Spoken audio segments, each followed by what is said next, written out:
Ladies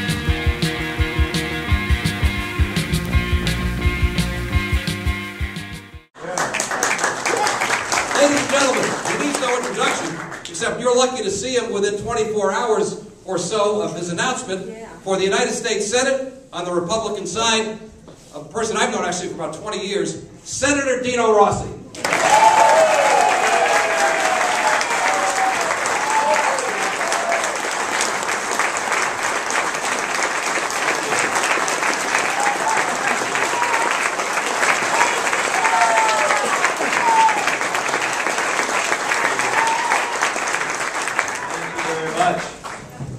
Folks ready to win? Yes! Yeah, we are, aren't we? Why did I decide to do this? Why did I decide to run? This was not an easy decision. With 4 children between 9 and 19, it's not a casual decision.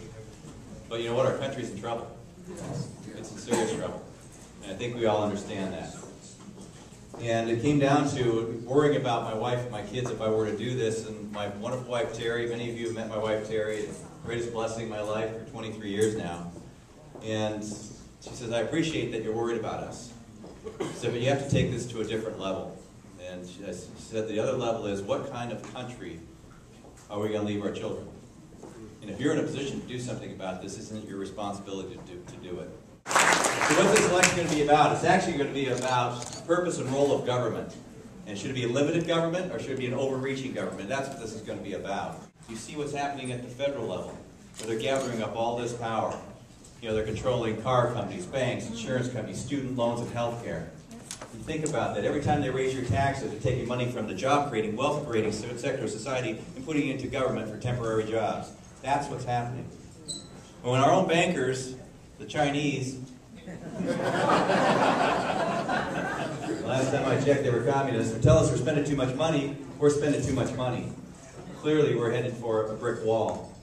And so I thought, you know, as a state senator, I was a guy who worked across party lines and balanced what at that time was the biggest budget deficit in state history without raising taxes and still protected the most vulnerable. As someone said to me, he said, you know, they probably could use someone back there that knows how to balance a budget. So that's why I decided to run for the United States Senate. It couldn't be more of a contrast for the candidates, I tell you, because I'm running against the candidate who's number 3 in earmarks, been there 18 years. Number 4 in leadership. You know what? This is going to be a stark change and a stark difference. But this country is at stake. The leadership of the free world is at stake here, folks. There's a lot at stake. Olympia, there's some big problems down there as well. You know, if you look at what's happening in Olympia, they got a time bomb they're going to have to defuse down there. The time bomb is about an $8 to $10 billion budget deficit. And the reason they have an $8 to $10 billion budget deficit in Olympia is because in the last budget, in 2009, they took almost $5 billion of one-time Obama money, the stimulus money, and plugged it into the budget for ongoing expenditures, you know, for salaries and things like that. That money's not going to be there next time. They've created a monster is what they've created, versus making some of the tough decisions. I'm telling you, in Washington, D.C. and Olympia, they need some adult supervision.